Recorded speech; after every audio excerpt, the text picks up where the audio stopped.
జగిత్యాల జిల్లాలో భూ కబ్జా కేసులో ముగ్గురు నిందితులను అరెస్టు చేశారు. కబ్జాదారులతో మున్సిపల్ ఆర్ఓ ప్రసాద్ కుమ్మక్కయ్యారు. మున్సిపల్ కమిషనర్ అనిల్ సహకరించారు. మరో నిందితుడు ఇమ్రాన్ పరారీలో ఉన్నారు.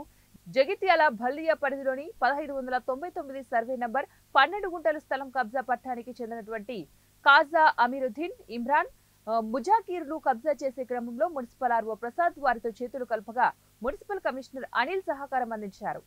కాజా అమీరుద్దీన్, ఇమ్రాన్, ముజాకీర్లు ముగ్గురు కలిసి భూమి సాదా బైనాంకు సంబంధించినటువంటి నకిలీ రికార్డు సృష్టించారు.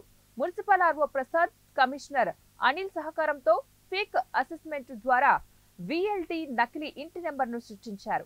భూమిని కబ్జా చేసి అమ్మగా వచ్చిన డబ్బులను సమానంగా పంచుకునేందుకు స్కెచ్ వేశారు. ల్యాండ్ కబ్జాకు గురవుతున్నట్లు తెలుసుకున్న ఫిర్యాదుదారులు నిందితులు హద్దురాళ్లు ఏర్పాటు చేస్తూ ఉండగా అడ్డుకున్నారు. భూమి తమదే అంటూ నిందితులు బెదిరించడంతో భూమి యాజమాని అయిన కీర్తి విజయలక్ష్మి పోలీసులకు ఫిర్యాదు చేశారు. కేసు నమోదు చేసిన పోలీసులు దర్యాప్తు చేసి నిందితులను అరెస్టు చేసి రిమాండ్కు తరలించారు.